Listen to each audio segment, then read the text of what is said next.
Bienvenue dans le podcast Culture PSG du mardi 28 janvier 2025. Je suis désolé, nous avons un jour de retard. J'ai dû annuler hier au dernier moment pour des raisons de petit garçon malade, on va dire. On est là ce soir. On a supprimé un des thèmes par rapport à hier parce qu'on va pas revenir sur PSG Reims. C'était pas très intéressant. On est 4 jours après, donc c'est bon, on l'évacue. On va faire deux grands thèmes dans le podcast du soir. Le premier, ça sera Gvara, donc Fisha Gvaratskelia, de son nom complet, qui a donc joué ses premières minutes ce samedi face à Reims, mais on va revenir un peu sur son arrivée parce qu'on n'en avait pas parlé. On va parler ensuite un peu de ses premières minutes, comment on a trouvé tout ça, etc., etc. Le petit va beaucoup mieux, je vous rassure, sinon je ne serais pas en train de faire le podcast. C'est bon. La petite gastro s'est passée dans la soirée, c'était formidable. Depuis, il est en forme, il court partout. Il va bien, rassurez-vous. On attend qu'il l'ait donné à ses frères. On a en deuxième thème Stuttgart PSG, c'est demain soir. On a eu toutes les conférences de presse tout à l'heure. On a pas mal de trucs à refaire sur les compos, tout ça. Nous sommes bien mardi et pas lundi, ne vous trompez pas à votre travail. Et on va donc en parler tranquillement. On est trois ce soir puisque l'ami Yaro qui devait être là hier ne peut pas ce soir. Et vu qu'il ne faut pas que ça dure trop longtemps, à 3 ça sera très bien. Normalement Blaise est là. Bonsoir Blaise. Bonsoir Philo, bonsoir Daryl, bonsoir à tous. Voilà. On me dit 3 heures, 3, non, on va espérer un peu moins parce que il y a beaucoup de choses à dire, mais pas 3 heures s'il vous plaît. Il y en a qui ont besoin de dormir. Et normalement Daryl aussi est là. Bonsoir Daryl. Salut Philo, salut Blaise, salut tout le monde. Voilà. Bonsoir le live aussi, j'avais oublié de vous saluer. On dit c'est parti, écoutez les bons conseils pour ne pas trop flipper pour demain. C'est pas sûr que ce soit la bonne émission pour vous dire ça, mais on va tout d'abord revenir sur Gvara, qui est donc la seule recrue du mercato hivernal. On est pratiquement certain que ce sera la seule. Je vous avais mis 2-3 thèmes au programme puisque on a effectivement pas fait de podcast depuis que son arrivée a été officialisée il y a maintenant 10 jours, me semble-t-il.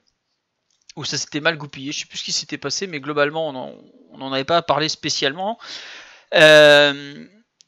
Blaise Zaril, de façon générale, avant qu'on parle un peu intégration au football, comment vous ressentez ce transfert? Est-ce que vous êtes content, pas content, cher, pas trop cher, pas assez cher? On t'écoute, bah tiens, Daryl. Ouais, bah moi personnellement, je suis content et même ravi pour plusieurs raisons déjà. Donc il y a le fait que c'était une cible privilégiée, même la cible principale de l'été dernier. Et bon, ça ne s'était pas fait notamment parce que l'ami De Laurentiis s'était montré un peu trop ambitieux et, au niveau de ses exigences. Et donc, je m'attendais pas forcément à ce que la piste revienne dès cet hiver. Mais bon, bah, elle est revenue, c'est concrétisé, donc c'est une excellente nouvelle. Voilà, déjà à ce niveau-là, c'est un joueur qui faisait, je pense, l'unanimité auprès de toute la cellule sportive du club, donc que ce soit le staff technique, Luis Enrique ayant d'ailleurs indiqué que c'était un joueur qui voulait même dès son arrivée, et Luis Campos aussi. Donc en cela, c'est un joueur, c'est toujours extrêmement gratifiant de pouvoir signer une cible privilégiée, un joueur de cet acabit. Et puis bah, c'est un profil qui semble s'accorder parfaitement avec l'équipe au niveau technique, mais même au niveau de la façon dont il s'intègre dans le projet. Parce que c'est un joueur jeune, talentueux, donc qui colle parfaitement à ce que le club souhaite mettre en place. Il apporte de la concurrence dans le secteur offensif, ce qui était, je pense, Très nécessaire. nécessaire. Très Ouais, nécessaire même. voilà, voilà. Il y avait quelques soucis à ce niveau-là, et là, bon, on a quand même quelqu'un qui va véritablement apporter, je pense, une plus-value à ce groupe dans ce secteur-là. Et puis, bah, question du prix, bon, pour moi, c'est plutôt le juste prix, hein, 70 Juste, millions. Je crois qu'il voilà, est. c'est ça, c'est 70 de base et Voilà, visiblement autour de 5 de bonus.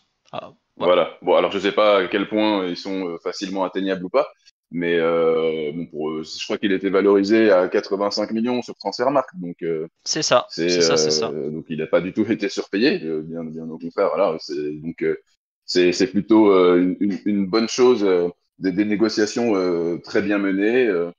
un joueur plutôt bien ciblé et acheté au juste prix et qui vient renforcer l'équipe. Donc, excellente nouvelle pour moi. Et voilà, c'est de A à Z. C'est un excellent transfert. Et maintenant, il y a plus qu'à. On Ouais. verra sur le terrain. Tiens, sur le live, on me dit le bonus, c'est pas gagner le championnat. Non, en général, les bonus, c'est des trucs un peu plus gros que ça. Souvent, c'est découpé en deux parties. Il y a accomplissement collectif, genre gagner la Ligue des Champions, ce genre de choses, et accomplissement personnel. Il a marqué tant de buts, il a joué tant de matchs, tout ça. Voilà. C'est rarement juste gagner le championnat qui vont déclencher 5 millions de bonus. Sur le live, beaucoup de gens qui sont d'accord avec toi, un profil qu'on n'avait pas, belle recrue, enfin des ailiers. C'est vrai qu'aujourd'hui, le PSG a 3 joueurs capables de jouer sur l'aile avec Barcola, Dembélé et lui, alors qu'avant on était vraiment très très juste, plus un élément un peu polyvalent en Désiré Doué. Donc, l'arrivée en termes de nombre, elle était vraiment très nécessaire. Si Barcola s'est retrouvé à jouer autant de matchs alors qu'il était fatigué, qu'il n'était pas bon, c'est parce qu'il manquait quelqu'un. Donc, il fallait absolument un ailier au PSG, c'est fait. Le tarif, par rapport à ce qu'on avait pu voir l'été dernier où ils nous demandaient des 120, 150, 70, c'est correct. C'est en dessous du prix Transfermarkt et pour un ailier, c'est vraiment très rare. Il y a l'histoire ensuite de la date. On le fait signer en janvier, le mercato de janvier, historiquement, les gros joueurs ne bougent pas en janvier. C'est franchement, déjà c'est le plus gros transfert de l'histoire du club en janvier, de très loin. C'est un des plus gros transferts de l'histoire du club tout court, faut pas l'oublier, parce qu'on a eu Ney, visiblement, forcément 222, Kylian 180. Ensuite, ça passe à Colomwani 95, et si je me trompe pas, c'est lui le quatrième, pardon, à 70, 75. Alors après, il y en a certains, avec Hakimi, on saura jamais trop le prix définitif vu qu'il y avait pas mal de bonus. Mais c'est quand même un très gros transfert. C'est rare d'être en mesure de sortir un joueur pareil. Ouais, il y a Ramos à 75 plus 15. Mais Ramos, les 15, je suis pas sûr qu'il les ait touchés pour l'instant. Vu ce qu'il a fait, voilà. Icardi, c'était combien? C'était 50 de trop. Donc voilà. Andrel, c'était 63. Cavani, 64. Oui, c'est ça. Voilà, il y avait 1 million d'écart entre les deux copains. Donc voilà. Donc je reviens. On est au mois de janvier, on a payé 75 millions d'euros, alors que l'été, on nous demandait 130, même 150, enfin les prix napolitains quand De Laurentiis un film à financer. Autant dire que c'était un truc qu'il fallait surtout pas faire. Mais tu payes 75 millions en hiver, un poste où tu as un énorme besoin. C'est pas loin d'être miraculeux, je trouve. Vraiment, pour moi, c'est une recrue, ce genre de type. Dans les joueurs qu'on était allé chercher en hiver, parmi les noms un peu connus, donc il y a Mota, mais il était un peu en échec. Là, il était en fin de cycle à l'Inter, on peut pas dire qu'il était en échec. Maxwell, qui était complètement en échec au Barça à l'époque. Alex, qui était pareil, 4ème ou 5ème défenseur central de Chelsea à une époque. On a ensuite, comment il s'appelle, Lucas, qui était un jeune premier au Brésil, mais qui avait jamais traversé l'Atlantique. Cabaye, qui était pareil à Newcastle, qui était pas un mauvais joueur, mais bon, voilà, c'était un joueur, voilà. Et Draxler, mais Draxler était en échec total à Wolfsburg. On va le chercher, il a pas joué depuis, je crois, un mois et demi. Il veut se barrer de Wolfsburg, ou ce qu'il avait dit de Wolfsburg, ce que j'apprécie le plus, c'est la gare, parce que ça me permet d'aller jusqu'à Berlin. Voilà. Il y a Paredes, effectivement, qui avait signé 45, je crois, ou 40 plus 8 fin janvier. 47, je crois, c'était un truc Voilà, dans le genre. Ouais. 47. Qui était pareil une recrue importante, mais il avait pas joué depuis 2 mois et ça avait été très cher. Là, 75 millions, un joueur très coté sur le marché des transferts, où tu arrives à le récupérer sans concurrence, parce que si ça avait été en été, par exemple, Liverpool, Chelsea, Arsenal, tous ces clubs qui suivent Kvara depuis des années, ils auraient été vraiment là. Là, en hiver, Liverpool, par exemple, n'a pas le temps de sortir un de ses ailiers, que ce soit Luis Diaz ou un autre, pour venir dans la bataille, en fait. Chelsea, pareil, ils sont un peu entre deux, ils n'ont pas le temps de faire partir un joueur pour le faire signer. Donc on s'est retrouvé au bon endroit au bon moment, et ça s'est parfaitement goupillé. Après, je le dis honnêtement, c'était pas l'ailier gauche que je préférais, parce que je lui trouve notamment un petit défaut en termes de vitesse, qui me fait douter de sa réussite au très très haut niveau. Mais pour un mercato hivernal, je vois pas ce qu'on aurait pu espérer de mieux. J'aurais préféré, par exemple, pour ne te le dire, pardon, un Nico Williams, qui paraît être un joueur peut-être plus adapté au football moderne, plus explosif, plus dynamique. Mais il n'est pas disponible en hiver. On a un besoin maintenant. On a peut-être une saison qui va se jouer à pas grand-chose. Bon, eh ben écoutez, on fait cet investissement maintenant. On s'engage avec lui dans la durée, tout en sachant que, au pire, s'il n'est pas très bon Et c'est possible qu'il soit pas très bon. Ça peut arriver un transfert. Faites la liste des gros transferts. Il y a beaucoup d'échecs, par exemple. Mais ça, c'est pas. Voilà, on en a un dans l'effectif qui s'appelle Randall, qu'on a dû prêter au bout d'un an et demi, parce qu'il mettait pas un pied dans l'autre. Donc, on verra. Et au pire, t'as toujours Barcola.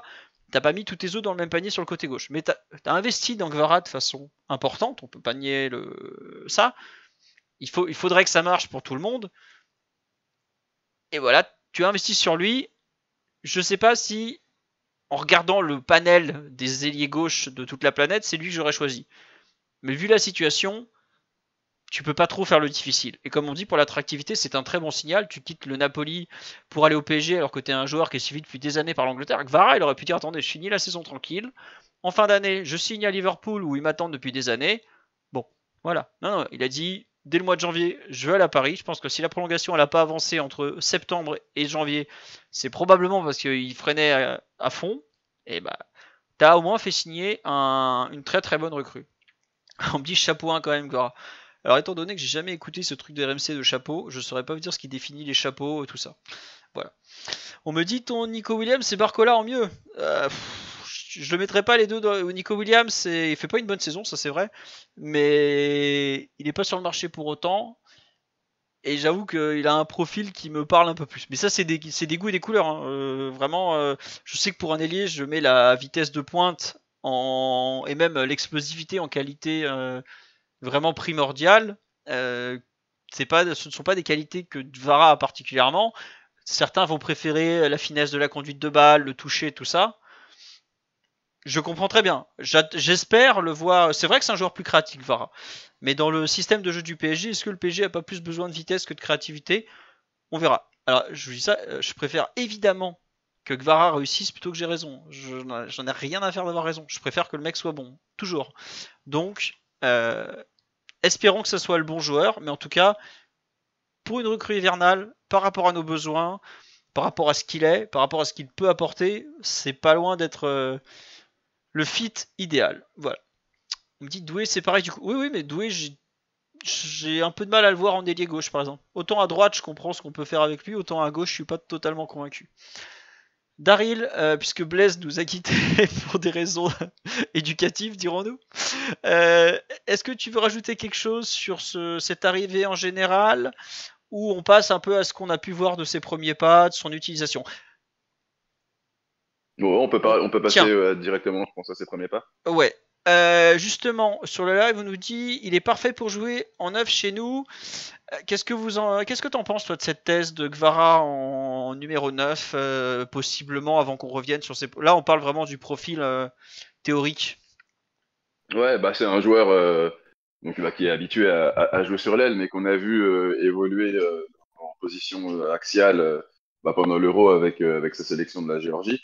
Et bon, il possède donc, des caractéristiques qui, à mon sens, étant donné notre animation qui implique que les joueurs bougent un peu partout sur le terrain, va le rendre tout à fait compatible avec le reste de l'équipe. Il est dribbleur, il est créatif, il a une bonne vision du jeu. Donc je pense qu'effectivement, neuf, ou faux neuf, c'est un rôle qui lui conviendrait, mais je suis pas certain en fait qu'il évoluerait à ce poste-là en fait forcément sur toute la durée d'une rencontre, quoi. Je pense que en fait ça varierait au gré des mouvements des uns et des autres. Et il pourrait tout à fait démarrer une rencontre au poste de faux neuf sur le papier, et puis on le verrait sur certaines situations occuper sa zone préférentielle à gauche, soit le long de la ligne, soit plutôt dans le demi-espace. Voilà, je pense pas qu'il y ait quelque chose en fait qui sera vraiment fixe à ce niveau-là, quoi. Un peu comme ce qu'on constate avec Dembélé ces derniers temps, qu'on voit très régulièrement aligné en faux neuf cette saison, notamment dans les gros matchs, mais qui bouge beaucoup et qui même au sein d'un match, va alterner des fois. Va être neuf, des fois va aller à droite au gré vraiment des joueurs qui l'entourent et de l'animation et des attaques en cours, quoi. Donc, je pense qu'on verra plutôt quelque chose de cet acabit. Ouais, moi j'avoue que je crois pas du tout en Gvara en faux neuf. En fait, il y a une phrase de Luis Enrique qui m'a marqué il y a quelques semaines quand il parlait du mercato. Il disait ouais, on a beaucoup de joueurs polyvalents, mais il y a aussi des joueurs qui sont très bons dans un poste spécifique et il n'y a pas besoin de les bouger. Et je pense que la phrase était alors très clairement destinée à Kvara, quoi. Puisque c'est à peu près celui qui a le moins besoin de bouger et qui est déjà formaté pour ce poste. Quand on me dit qu'il joue dans l'axe avec la Géorgie, il joue dans l'axe, mais il y a quelqu'un devant lui avec l'équipe de Géorgie. Il y a Mikotadze souvent. Il n'est pas à pointe, il est attaquant de soutien. Et c'est pas du tout pareil en fait. C'est pas le même rôle, c'est pas la même chose. Et quand je vois la façon dont il récupère, enfin, dont il est servi, il a un rapport à la ligne de touche qui est quand même très marqué. En fait, quand on le regarde jouer, je trouve qu'il y a un truc qui me choque, c'est qu'on a l'impression que la ligne de touche est un vrai repère pour lui en fait. Dans son évaluation de la largeur du terrain, il a un vrai repère par rapport à la ligne de touche. Il la visualise très bien, il sait s'en sortir, il sait s'en extraire. Et je suis pas sûr que le mettre devant, où il va être dos au but, entre deux défenseurs centraux, avec moins de repères, soit une très bonne chose pour lui. Et au contraire, c'est un joueur très fin techniquement, qui sait formidablement s'enrouler autour de son défenseur, ou se mettre un peu 3/4, 2/3 pour être directement vers le but. Et c'est pas du tout des choses qu'il va retrouver dans l'axe en fait. C'est pour ça même à droite, j'y crois pas beaucoup. Qu'il parte du côté pour plonger vers l'axe, comme ce qu'il fait par exemple samedi soir sur le but, ça lui correspond totalement. Le retrouver à faire la planche dans l'axe, comme Dembélé sait le faire, plutôt bien. Comme Doué sait parfois aussi le faire, ou même Lee a très bien su le faire en Ligue 1, moins en Ligue des Champions. Je vois pas du tout Kvara faire ça en fait. Vraiment, je suis pas.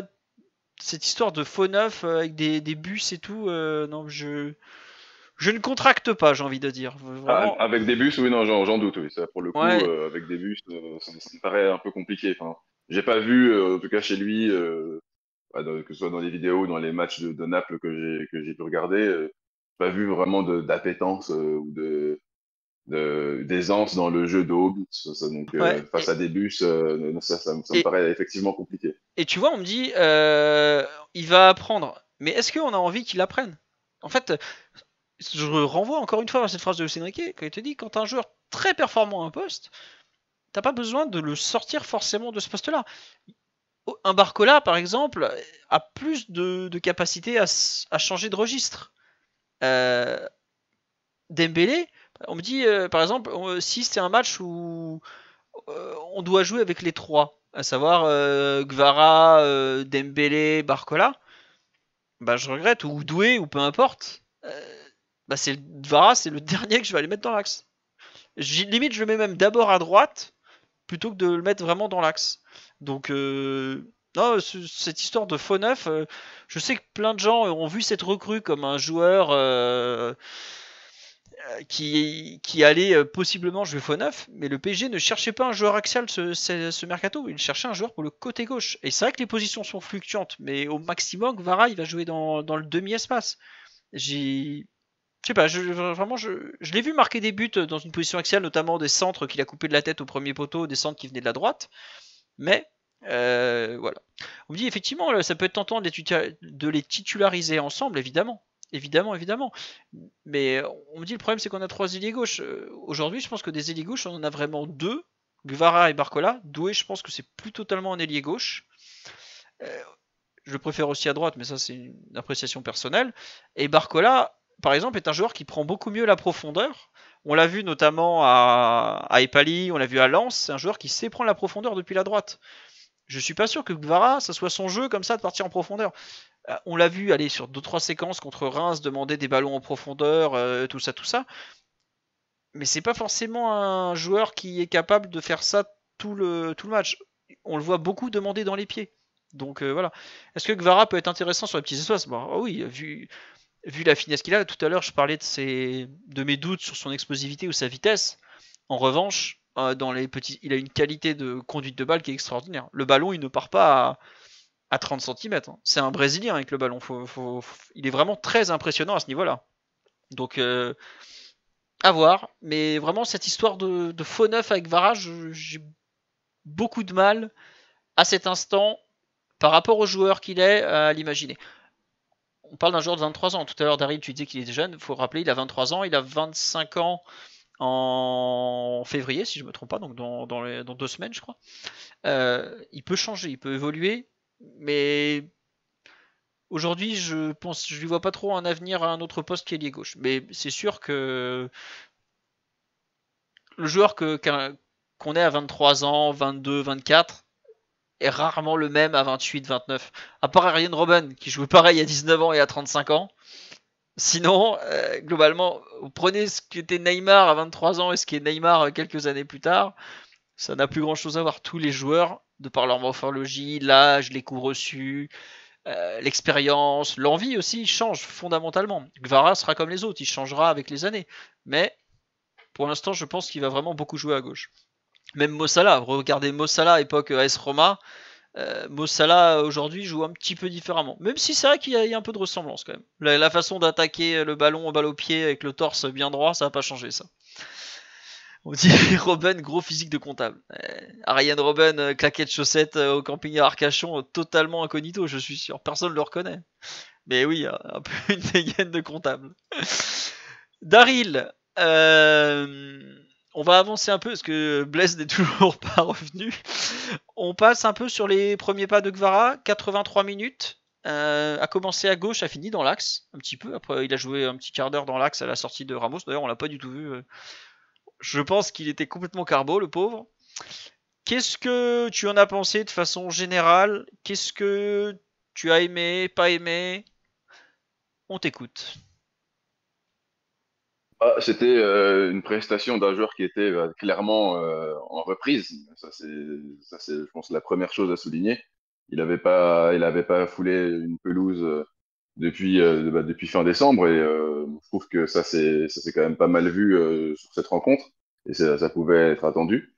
Donc, on a vu, je pense, des bribes de ses qualités, notamment sur, bien évidemment, l'action du but, où là, voilà, il récupère un ballon, enfin, il récupère une passe là, côté gauche, à peu près collé à la ligne, et puis il percute, il rentre, il s'associe à un partenaire, en l'occurrence Doué, avant de parfaitement décaler Dembélé. Donc là, je pense que voilà, c'est vraiment une action typique sur laquelle il a fait l'étalage de la plupart de ses qualités. Euh, mais autrement, on voit que c'est un joueur qui va avoir besoin de temps déjà pour retrouver du rythme, pour retrouver le rythme de la compétition. Il va falloir aussi qu'il s'acclimate ce nouveau championnat dans lequel il va être confronté à des profils peut-être un peu plus physiques et athlétiques que ceux qu'il avait l'habitude de rencontrer en Serie A. Donc voilà, il y a cet aspect-là aussi. Et puis, il va falloir qu'il apprenne aussi à s'insérer dans les schémas très spécifiques et complexes qu'il y a dans notre équipe, où les joueurs permettent beaucoup. Alors, je l'ai trouvé vraiment pas trop mal. Bon, évidemment, c'était un début, donc j'avais pas forcément d'exigences énormes à ce niveau-là, mais je l'ai trouvé pour, en tout cas, une première plutôt correct dans la compréhension des mouvements de ses partenaires et comment s'associer dans le jeu.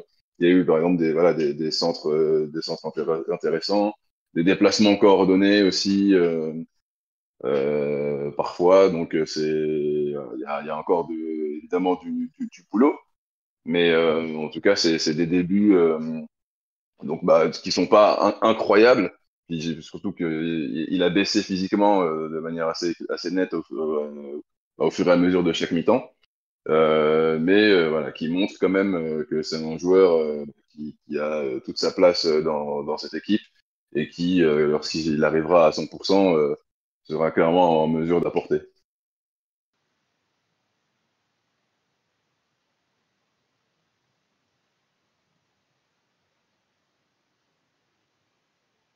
Pardon, j'avais coupé le micro, j'arrivais Bon, pas. Ouais, je disais, ok. on me rappelait sur la live la Je me demandais comparaison. si... Non, non, c'est pas toi, c'est J'avais moi. l'impression d'avoir... Ouais, ok, je me demandais si c'était moi ou mon micro ou si j'avais parlé dans le vide ou pas. Non, non, mais j'ai bu pendant que tu parlais, donc j'avais coupé le micro et j'ai oublié de rappuyer, c'est tout. La comparaison Ribéry, c'est vrai que pour l'instant, en fait, il y avait vraiment un côté autonomie. Genre, les 10 premières minutes de chaque mi-temps sont bonnes, voire très bonnes. Mais alors, Il y a plus rien dans les piles assez vite quoi. C'est une personne sur la me disait ouais le début de la deuxième mi-temps où il joue tout en finesse, tout en 1-2, tout ça c'était très sympa.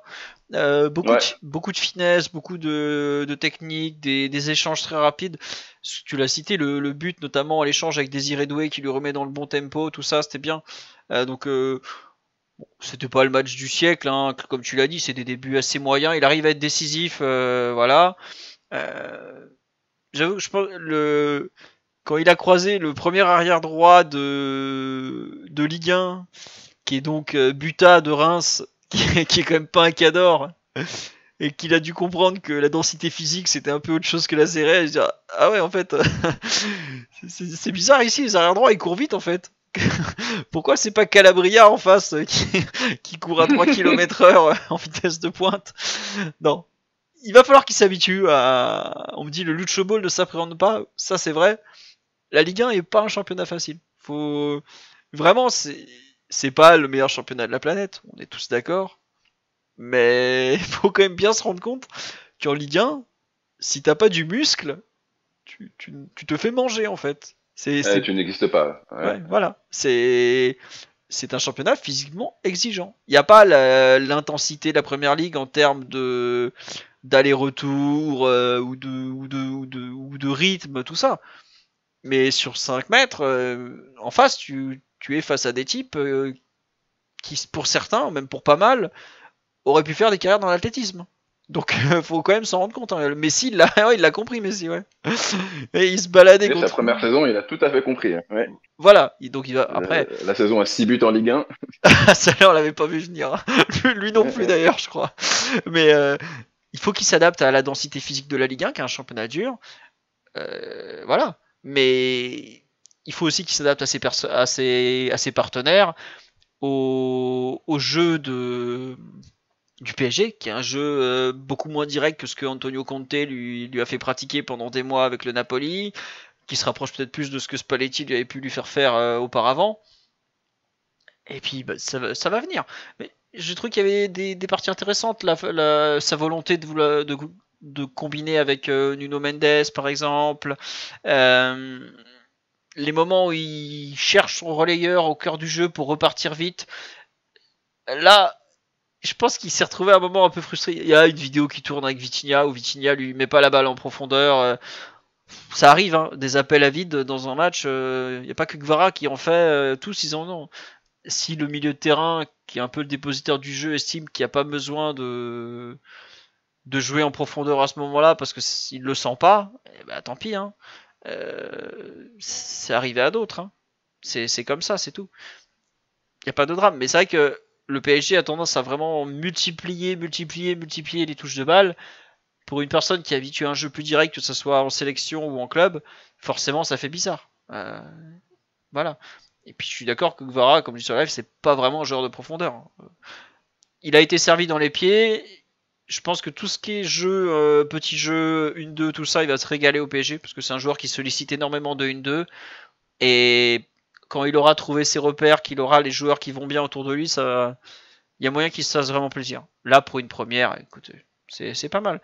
Mais c'est vrai, comme on dit sur la live, il va lancer le très profond Nuno Mendes. Ouais, il y a eu des échanges entre les deux où on a vu que Nuno continuait ses courses, et que des fois Gvara faisait aussi.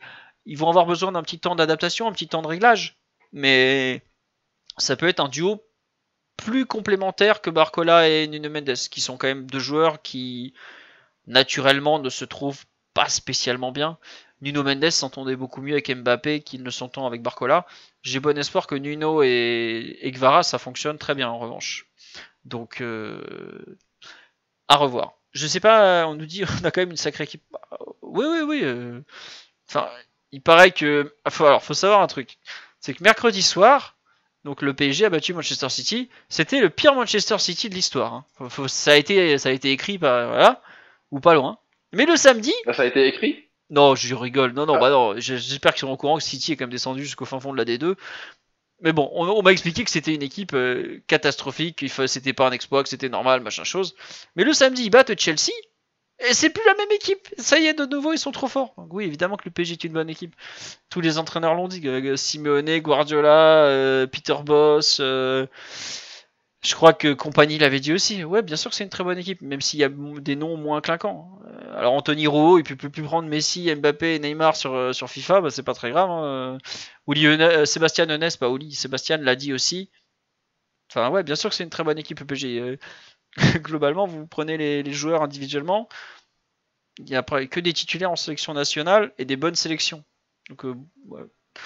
Évidemment qu'à la fin, ça fait plutôt une bonne équipe, surtout avec un entraîneur qui travaille bien et des joueurs qui répondent plutôt bien aux directives. Ouais, oui, forcément, le PSG est plutôt une bonne équipe. Alors, c'est pas une équipe parfaite, c'est une équipe incomplète avec un défaut très marqué qui s'appelle le réalisme. Mais oui, sinon, c'est plutôt une bonne équipe. En tout cas, il y a des clubs qui sont venus au parc, qui se sont fait lessiver, même s'ils sont repartis des fois avec 1 voire 3 points. Mais c'est rarement un moment de plaisir. On me demande si Guevara est bon de la tête. Je l'ai vu marquer de la tête il n'y a pas si longtemps, je crois que c'est en septembre, il a mis un but de la tête sur un centre de Di Lorenzo avec le Napoli. Mais il est pas spécial. Quoique il est pas si petit que ça, il fait 1m83. Mais en revanche, c'est pas spécialement un joueur qui va marquer de la tête. Quoi. Oui, Daryl, tu voulais rajouter quelque chose? Non, c'est bon, pas de souci. D'accord. Sur le live, j'ai vu passer des choses. Sur les premiers pas de Guevara, tu attendais. Tiens, question, tu attendais plus? Tu attendais moins? Tu as été déçu ou c'était Alors, finalement comparable à tes attentes? Et le live, je veux bien votre réaction aussi non, là-dessus. moi j'attendais absolument pas plus. Déjà, faut pas oublier que le match, bah, il ne jouait pas seul, il s'inscrivait quand même dans un contexte collectif. Bon, alors on n'a pas débriefé cette rencontre, mais C'est pas enfin, grave. je pense que personne, oui, c'est pas très grave, justement, parce que je pense que personne, de toute façon, ne s'attendait à une rencontre de haute volée, vu où il était situé ce match, puis la situation quand même plutôt favorable, même très favorable en championnat avant cette rencontre et qu'il est meilleur encore plus maintenant. Bon, et puis l'échéance qui nous attend demain. Donc voilà, il y avait pas à attendre grand-chose, une très grande performance de l'équipe au global. Donc je voyais mal Guevara nous sortir une prestation à la Neymar 2017 au Rodourou et éblouir tout le monde dès ses débuts. Après, en plus, 1 mois sans jouer. Enfin, donc moi, c'était clairement une prestation conforme à mes attentes. Moi, personnellement, j'attendais juste de voir un peu, bah, déjà, où est-ce qu'il allait jouer, euh, comment il allait être intégré au circuit de l'équipe, comment il allait, dans quelle situation il allait être trouvé, quelles options il allait préférer, etc. Voilà. Donc, j'attendais pas une prestation extraordinaire et pour moi qu'il ait su se montrer décisif déjà dès son premier match, c'est une très bonne chose. Voilà. Je pense qu'il va monter en puissance tout doucement et voilà, c'était ni en dessous de ce que j'attendais, ni au-dessus. Très bien. Le live est partagé. Est-ce que c'était au-dessus, en dessous? J'avoue que sur certains points, je m'attendais à ce que ça soit mieux. Euh, sur d'autres, je m'attendais à ça. Athlétiquement, je pensais que ça serait dur, plus dur que ça. J'étais même un poil surpris de le voir titulaire parce que j'avais regardé un peu les recrues, comment faisait Luis Enrique, par exemple, Ousmane Dembélé qui est arrivé un peu dans un cas similaire où il n'avait pas joué depuis quelques semaines parce que bah, tout le monde savait qu'il allait partir. Il avait été remplaçant pour son premier match. Il était rentré à l'heure de jeu à Toulouse. Est-ce que ça, je m'attendais à un truc pareil, plus ou moins. Ouais, bah là, lui, Cédric a plutôt opté pour le traitement un peu à la Ramos, quoi. La Ramos de cette saison où il y a des échéances importantes qui arrivent je pense que voilà, il y a pas vraiment en fait le temps de l'intégrer tout doucement, etc. On n'est pas en août ou en septembre où on peut se permettre ça.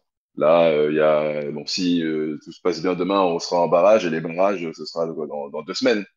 Donc, Ouais, ça va vite. Hein. il va falloir. Bah oui, ça va très vite. Donc, il est nécessaire de l'intégrer au plus vite.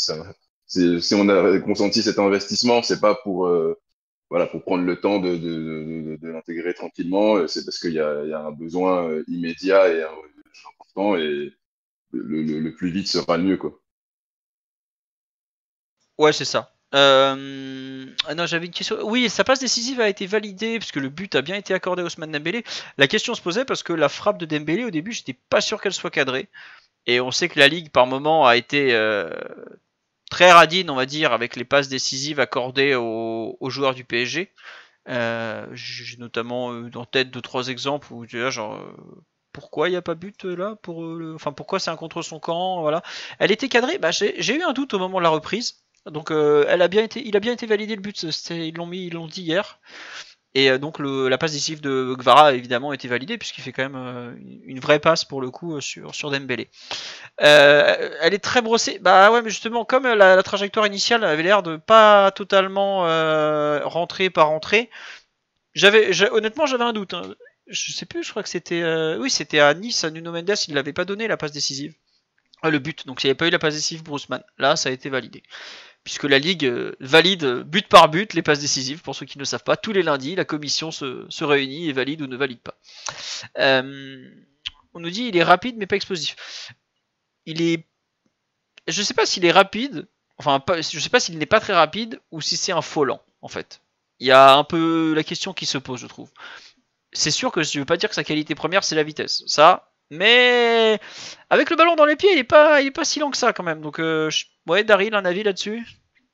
Ouais, moi j'ai l'impression que c'est un joueur qui est capable de vraiment faire la différence en fait sur les premiers mètres après en sortie de dribble, mais que bah, sur des courses longues, bah, il se fera rattraper. Mais enfin, en tout cas en Ligue 1, je pense que on le verra pas trop s'échapper et disparaître, bah, comme par exemple un Barcola la semaine dernière contre City, quoi. Ouais. Je le vois difficilement en mesure de mener une telle action jusque-là, Ouais, en de revanche, partir de la ligne médiane et d'aller jusque dans la non, ça surface adverse. peut-être pas. Ou alors qu'il faudra qu'il soit vraiment bien en canne et tout ça, mais pour l'instant, tu vois qu'il peut pas faire ça. C'est normal. En revanche, la conduite de balle est très propre. Et je pense que c'est quelque chose qu'on n'a pas beaucoup eu cette saison, c'est des pénalties. Et je pense qu'un joueur comme Vara va être en mesure, lui, de provoquer des pénalties. Donc c'est un domaine dans lequel je l'attends, à savoir se faufiler, et avec ses tout petits appuis très vifs, et il est capable d'avoir des angles de course assez abrupts quand même, enfin des changements de trajectoire très abrupts, très comment dire, je vais pas dire c'est des angles droits, mais pas loin quand même. Donc à voir la suite. Et c'est quand même loin d'être une mauvaise performance. Pour débuter, je vous ai fait le sondage, donc vous avez été une petite trentaine à répondre, je crois. Mais bref, il y en a 87% qui ont trouvé que c'était bien, 7% très bien, 7% encore moyen, et personne n'a trouvé ça décevant. Donc, c'est pas mal. Je crois qu'il y a une personne ici dans les commentaires qui a dit que c'était un peu décevant. Et il joue avec les chaussettes baissées, c'est magnifique. J'espère en tout cas qu'il gardera ses tibias intacts. Blaise est de retour. Ça va, Blaise, c'est bon? Es-tu toujours avec nous? Bon, bah oui, Je suis là effectivement, désolé, j'avais il n'y a pas un de petit souci. imprévu, mais je suis là et je vous écoutais. Il n'y a pas de souci. Bon, on a fait le tour sur Kvara, à part si tu veux rajouter quelque chose en vitesse. Oui, non. Ou on passe à Non, PSG Stuttgart. après Vas-y. non, après, bon, c'est un joueur que je connais un petit peu, que j'apprécie aussi de par ses qualités footballistiques et son toucher de balle. Après voilà, pour une première, j'ai plus été entre guillemets, «marqué» par parfois son côté individualiste, mais après ça ne présage en rien de ce qu'il sera et la qualité du match en soi ne présume de rien donc non, on peut avancer mais je pense que c'est un joueur qui aura une plus-value et peut-être que c'est un moment que j'ai raté, mais il aura vraiment une plus-value pour moi, hein, dans l'axe. Ah bah c'est marrant, c'est que moi j'ai dit exactement le contraire. Ah bon? Donc, ouais, Bah, j'ai bon, raté cette partie-là. je sais. Tu n'étais pas en train d'aider Omar à faire son créneau, mais tu étais indisponible quand même. Écoute, on aura le temps d'en reparler pendant des Il y a semaines, des pas de mois, souci, j'espère exactement des années, parce que ça voudra dire et qu'il est en bon. et en espérant en Ligue des Champions. Et de mémoire en Ligue des Champions. On espère en Ligue des Champions. On va passer sur le deuxième thème du soir. Attendez, je voudrais remercier les subbers parce que j'ai vu que c'était passé en cours de route. Merci à Elwood13, à Fpatrice369, qu'on embrasse, qui si je me trompe pas est à Newcastle. Et non, Carball over 44 était jeudi dernier pour le débrief de PSG City. On va passer donc à la deuxième affiche de la semaine, la première affiche de la semaine, puisque PSG Reims c'était samedi dernier. Mercredi soir, nous jouons à la... Alors je crois que c'est la MHP Arena ou MHD Arena, je sais plus comment elle s'appelle celle-là, mais bon, pour moi c'était MHP, je crois. la MHP. Je sais pas, j'ai connu sous le nom de la Benz Arena pendant des années. Ouais. Bon, bref, le stade de Stuttgart, du VfB, comme disent les puristes. C'est la 8e et dernière journée de la phase de poule Ligue des Champions. J'essaye de vous trouver une photo cool pour illustrer tout ça. Et le Paris Saint-Germain est aujourd'hui 22e. Manchester City, non, Stuttgart est 24e à cet instant, me semble-t-il. Les matchs nuls arrangent les deux équipes. On me dit que la MHD Arena, c'est à Fleury-Mérogis. Il est possible que ce soit la réalité. Mais la MHP Arena est donc à Stuttgart.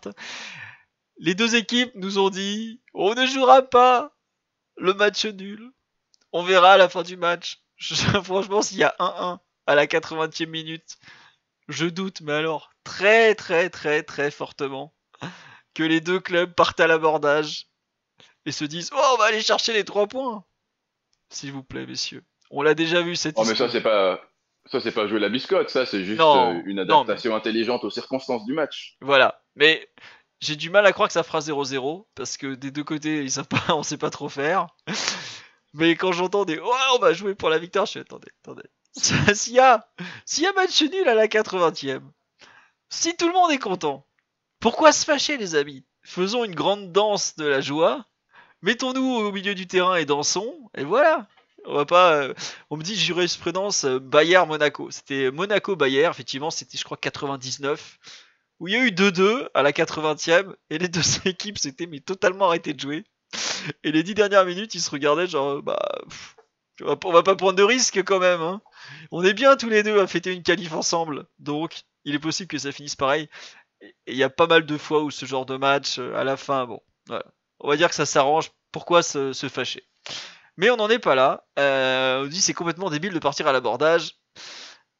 Il s'avère que les entraîneurs, au bout d'un moment, pensent. L'année dernière, à 1-1 à Dortmund, par exemple, quand on a failli en prendre un à la combien 92e, 94e, je crois que ça a fortement vacciné Luis Enrique qui a dit non, mais arrêtez de jouer. Pour une fois, vous arrêtez de jouer. On prend la balle, on fait tourner. En face, ça les arrange aussi, donc on se calme. Bah là, ça risque d'être pareil. Voilà, après, comme on me dit, si t'es pas capable d'envoyer Stuttgart ailleurs, est-ce que tu mérites les 16e de Ligue des Champions? C'est une autre histoire. Mais le premier thème sur ce Paris Saint-Germain-Stuttgart va être la compo. Côté parisien, bon, je pense que dans les buts, il n'y a pas trop de suspense, les amis. Gianluigi Donnarumma. Je complète parce que je suis pas speaker du Parc des Princes, même si vu le niveau, je pourrais presque l'être. Mais en revanche, les autres veulent pas répondre, donc je le dis. La défense centrale, de même, je crois que William Pacho et Marquinhos sont pas trop remis en cause. À part si Marquinhos a une galère, moi je pense que Marquinhos ça va. À droite, Achraf Hakimi, normalement, il n'y a pas de souci, ça va le faire. Arrive la première grande question, le côté gauche. Nous avons donc Nuno Mendes qui est suspendu. Est-ce que Lucas Hernandez, oui, non. Autre solution. Daryl, Lucas Hernandez. Pour moi, ce sera lui, oui. Il a été titularisé contre Reims. Il est sorti autour de l'heure de jeu. Donc il a été préservé. À mon sens, c'était pour le préserver avant cette nouvelle titularisation-là au Stuttgart. Très bien. Blaise, tu partages l'avis, le live aussi, vous partagez l'avis de... On me dit Beraldo sur le live. Blaise, ton avis? Lucas, Ouais, Beraldo? je serais d'avis, non, je serais d'avis de Lucas Hernandez parce que le match contre City était il y a une semaine, au moment du coup d'envoi, et sera il y a une semaine, et c'est vrai que le remplacement de fin de match a été assez clair, en tout cas dans le choix du staff. Donc oui, je penserais, pardon, pour Lucas Hernandez. Après, Et ça, je pense que c'est aussi des questions qu'on peut se poser. Je n'exclus pas qu'il aligne les 4 milieux de terrain qui ont l'habitude de tourner avec potentiellement ou Warren ou Joao Neves qui joueraient ce rôle, entre guillemets, de troisième central. Alors, sur un autre adversaire, je t'aurais dit possiblement, vu la façon d'attaquer de Stuttgart, avec deux attaquants vraiment bien là, plus beaucoup de monde, une équipe qui joue pas beaucoup par les couloirs. J'ai du mal à imaginer qu'ils s'amusent à mettre un Joao Neves arrière gauche ou un Warren. Tu sais pourquoi moi enfin en tout cas moi je peux penser que c'est une option parce qu'on l'a bien vu et même contre Manchester City où malgré la saison un peu mouvementée qu'ils connaissent, on pouvait se poser la question de la forme de cette équipe et de leur capacité à nous imposer une possession. En fait, on a l'habitude et le coach le dit de vouloir cette possession du ballon. Et donc en fait, peu importe ce que l'équipe adverse peut nous proposer, je me dis il est capable, lui, de vouloir partir sur un plan de jeu et de ne pas s'adapter au potentiel danger que l'équipe adverse peut représenter, quoi. Je comprends ce que tu veux dire, mais en fait, le fait qu'il fasse rentrer, on me dit sur live, et je comprends que en fin de match contre City, Hernandez c'était pour de la grinta, là faudra tenir le ballon. Je sais pas, jusque là, enfin, ça fait quand même un bon moment que Beraldo a pas joué à gauche, hein. Donc c'est pas impossible qu'il joue, je vous dis pas. Mais ou alors Beraldo qui débute et Hernandez qui finit. Euh, je sais pas. Je pense que c'est plus Tu vois simple. Hernandez jouer 90 minutes, enfin Ah non non, 95 ou non bon, non, effectivement, il y aura ouais. forcément un moment où il va être remplacé. Je suis d'accord. Mais j'ai du mal à l'imaginer remplaçant au coup d'envoi en fait. Donc bon, peut-être Hernandez qui finit, ouais, à voir. À voir, à voir. Il y aura une gestion à ce poste, mais je sais pas du tout comment ils vont s'y prendre. Ils ont aussi des indicateurs qu'on n'a pas, il faut quand même en avoir bien conscience. Donc à suivre, mais c'est vrai que je suis un peu partagé sur ce poste d'arrière gauche. Donc, on me dit Zag. Il a même cité Warren, il a cité tout le monde, Hernandez. Luis Enrique est tout à l'heure en conf. Donc peut-être. Ouais.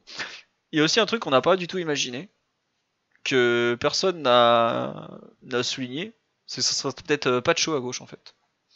Ça serait peut-être Pacho à gauche, comme on l'a vu en début de saison, ou pour finir le match notamment, Pacho à gauche et Beraldo en axe gauche. Quelque chose comme ça. Je serais pas surpris qu'on retrouve Pacho à gauche à un moment, par exemple. Parce que, alors Stuttgart a de la taille avec Demirovic. Bon, Voltemade, il est pas là parce il est pas qualifié, mais ils ont de la taille devant, mais pas tant que ça au départ, forcément. Si Undav est tout seul devant, c'est pas une équipe qui est très grande où t'as forcément besoin de Pacho dans l'axe. Donc voilà. J'invente pas des trucs bizarres, ce sont des situations qui ont eu lieu. Hein. Pacho à gauche et Beraldo dans l'axe, c'est PSG Strasbourg en septembre. Je sais pas s'il a cité. Non, il a pas cité Kimpembe pour jouer à gauche. Mais bon.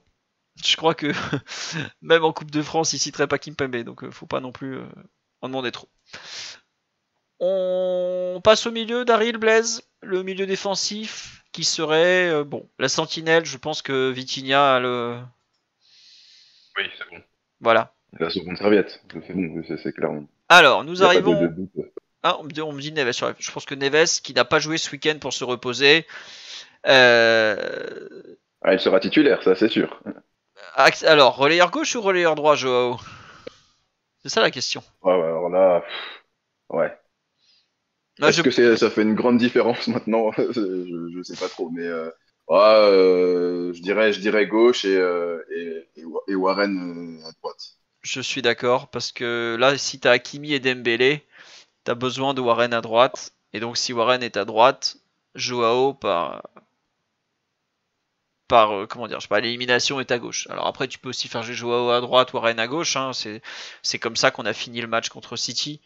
Mais ça paraît Mm. plus logique. Et le fait que Fabien Ruiz ait enchaîné 60 puis encore 90 minutes, il joue 90 contre Reims de mémoire, Fabien. Bon, Ouais, j'ai pas l'impression qu'il sorte. non, j'ai pas le souvenir qu'il soit sorti sous les sifflets comme d'habitude le pauvre. Donc je sais pas, Blaise ou Daryl, votre avis sur le milieu de terrain. Mais moi, très honnêtement, hein, j'arrive jamais à exclure là, vu ce qu'on vit cette saison, Ruiz, mais je pense qu'effectivement en Allemagne, face à potentiellement une équipe qui est capable de mettre du rythme dans ses attaques et un match pour lequel je pense que la possession de balle sera moindre. Effectivement, je pense que le Ruiz démarrait sur le banc. Mais encore une fois, comme j'ai émis l'hypothèse que les 4 milieux de terrain soient alignés, je n'exclus pas la présence de Ruiz au coup d'envoi. C'est une réalité. Et donc, tu le Ouais. mettrais. Ah, Ruiz, pardon. Ouais, si par contre, si Ruiz, enfin, en tout cas, Vitinha serait en sentinelle, Joao Neves serait, à gauche et potentiellement Ruiz et Warren seraient en balance si jamais, bah, Warren, par exemple, devait jouer dans la ligne arrière, même si, je pense que dans la ligne arrière, ce serait, Joao Neves qui serait privilégié pour moi. Mais oui, en tout cas, si on partait sur une ligne de défense plus classique, avec Hernandez à la place de Nuno Mendes, oui, je mettrais Warren à droite, Vitinha en sentinelle et Joao Neves sur le côté gauche. On me dit quelque chose de très intelligent. Ça me dit gardez en tête qu'il faudra déjouer le pressing de Stuttgart. Stuttgart, pressing très fort, très agressif. Équipe qui mord les mollets dès le coup d'envoi. D'ailleurs, c'est marrant, Lucas Hernandez en a parlé tout à l'heure. L'Allemagne, ça met beaucoup de rythme, ça démarre très très très fort les rencontres. Ça part vraiment à 1000 à l'heure. C'est possible que ouais, ils mettent les joueurs les plus fiables techniquement. Alors est-ce que Vitinha, Neves, c'est sûr. Est-ce qu'il préférera Ruiz à Zaire Emery? C'est possible. Est-ce que Warren est moins doué techniquement que Fabian? J'avoue que c'est une question qui peut se poser. Il y a un vrai débat, je trouve. Donc, voilà. On nous avait promis l'enfer contre la Real Sociedad. On a vu, c'est pas pareil globalement, mais oui, je comprends l'idée. Oui, Blaise, pardon. Non, je voulais juste dire, la question peut se poser, hein, c'est légitime parce que Ruiz, malgré peut-être la cote d'amour dont il jouit dans la tifoseria parisienne, n'est pas forcément très élevée. Mais actuellement, en tout cas, je trouve que Warren, techniquement, il est plutôt en forme. Et donc, il y a match en tout cas. Mais il y a des phases de la saison où bah, c'est vrai que Warren, il avait parfois tendance à ne pas être totalement très précis, avec le ballon. Ouais, à voir. À voir, à voir. On me dit jamais Stuttgart ne va oser venir nous presser comme en Bundesliga. C'est une bonne équipe, mais c'est pas une équipe rapide. Alors, je veux pas être méchant, mais ils sont allés presser le Real à Bernabeu jusqu'au gardien. Si vous croyez qu'ils ont peur du PSG chez eux, c'est pas. Hein. C'est une équipe qui joue à peu près tout le temps de la même façon, quitte à se faire prendre de façon ridicule des fois. Mais ils vont jouer comme ils savent jouer. Ils savent jouer que d'une façon. C'est globalement les équipes allemandes, contrairement aux équipes italiennes qui sont capables de beaucoup d'adaptations, aux équipes espagnoles, pareil, ont leur style de jeu qui est assez marqué, voire très marqué, et elles sont dans le rapport de force. À partir de là, elles savent pas forcément. C'est d'ailleurs souvent pour ça que les Allemands sont éliminés par les Italiens, qui sont plus malins dans leur approche. Ils sont pas forcément dans le besoin de s'adapter de tout ça. Ils disent, on joue comme ça, on est sûr de jouer comme ça parce que c'est notre meilleure façon de jouer. Donc, ils s'adaptent. Ils s'adaptent pas, pardon. Et voilà, ils vont jouer comme ils savent jouer et puis ils vont mourir de cette façon-là ou passer, c'est tout. Donc ça se passera comme ça. J'avoue que je comprends pas pourquoi ils presseraient pas en fait. Ils ne savent jouer que comme ça. Donc ils vont presser, c'est comme ça. On a fini le débrief. On n'a pas débriefé PSG Reims, mais on n'a pas encore débriefé Stuttgart PSG non plus. Les Allemands meurent avec leurs idées. Il y a un peu de ça dans l'approche germanique, vraiment Bundesliga et football allemand en général. Stuttgart est une équipe très allemande pour le coup. Il y a quelques nationalités étrangères, mais l'entraîneur est allemand, les joueurs clés sont allemands, et ils ont vraiment cette approche pas trop dans l'adaptation, on va dire. Voilà.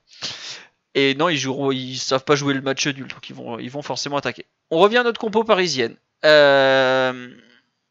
Donc toi, Blaise, tu n'exclus pas Ruiz. Moi, j'avoue que sur ce match-là, par rapport à tout ce qu'il a joué dernièrement, notamment, j'y crois pas énormément au coup d'envoi. On verra la suite. On passe à l'attaque. Devant, ailier gauche. Bon, bah, je pense que Bradley est quand même assez dans un fauteuil. Reste les deux derniers côtés, enfin l'axe donc, et le côté droit. Blaise Daril, je vous écoute. Attends, juste une question avant que vous commenciez. On m'a dit Doué au milieu possible. Doué pour l'instant en Ligue des Champions, il joue en attaque. Là, le PSG, il a joué au milieu ce week-end parce que le PSG a beaucoup fait tourner. Mais si vous regardez les matchs où il a joué au milieu de terrain pour l'instant, c'est des petits matchs de Ligue 1 et à domicile. C'est pas encore un joueur qui est considéré comme un milieu à 4. Et je sais pas si on peut imaginer un milieu à 4. Je pense que s'il doit y avoir un milieu à 4, enfin tout à l'heure Blaise en parlait, je pense que s'il y a un milieu à 4, ce sera plutôt un 9,5 qui décroche énormément, qui est vraiment un milieu à 4, plus 2 attaquants comme on l'avait vu à Munich. Par exemple. Je crois pas du tout en une répétition de Munich. Blaise Daril, on repart. Axe, côté droit, comment? La classique, Moi, hein. Ouais, voilà. Donc Dembélé et Doué, après, Bah, qui ouais. dans l'axe, qui à droite. Alors, ouais, là, c'est un peu. Je dirais J'espère. peut-être pour débuter, ouais, voilà, Doué comme tu fais là. Donc Doué dans Doué dans l'axe et l'axe. Dembélé à droite. D'accord. Tu partages, Blaise? Ouais, je partage totalement parce que j'ai l'impression que, en fait, Dembélé et son imprévisibilité, en fait, elle est utilisée quand il est en forme. Donc quand le match, quand on a besoin de ses jambes, quand on a besoin de mettre, du dynamisme, dans les attaques côté droit notamment. Et qu'après, par les changements, par aussi les mouvements qui peuvent être, générés par les joueurs, il a tendance à basculer, dans l'axe, mais plus souvent quand il est aligné avec Lee, où on a tendance à vraiment voir des permutations en cours de match entre les 2. Là, avec Doué, je pense qu'on serait plus sur des positions, attendues et plus conservatrices et donc avec un Doué qui lui démarrait dans l'axe avec Dembélé côté droit. Bah, je comprends ce que vous voulez dire, mais pour moi, ça sera le contraire. Ce sera Dembélé dans l'axe et Doué à droite. Parce que côté droit, enfin, notre côté droit, donc leur côté gauche, c'est Mittelstadt qui monte beaucoup, qui est un joueur, un latéral assez offensif. Et celui qui peut le plus défendre en ce moment, c'est pas Dembélé, c'est Doué. Ousmane, il a pas joué 90 minutes depuis quoi, 2-3 semaines maintenant. Donc voilà, et Doué et Hakimi, ça combine bien, oui, ils s'entendent bien. Bon, on a vu des bonnes choses contre City, et même quand il faudra attaquer, Ousmane, il viendra dans l'axe, enfin, il viendra à côté, Doué ira dans l'axe. Doué fait partie de ces joueurs qui utilisent très bien leur liberté sur le terrain. Aujourd'hui, on l'a vu plusieurs fois venir à gauche, à droite, percuter, se replier. C'est vraiment un joueur qui a une grosse polyvalence. Donc, il n'y a pas de souci à ce niveau-là. Est-ce que Roux est une perte pour eux? Oui, c'est une énorme perte. Je vais en parler après du VfB Stuttgart, mais c'est vraiment un joueur important. En tout cas, il est nul défensivement, Mittelstadt, je suis bien d'accord. C'est un excellent centreur, mais c'est un joueur, c'est un piston. Hein. C'est pas vraiment un joueur de défense à 4, Mittelstadt. Stuttgart, en général, s'en sort parce qu'ils mettent à droite Wagnoman, qui est pas... qui, à mon sens, finira central, vu le gabarit qu'il a.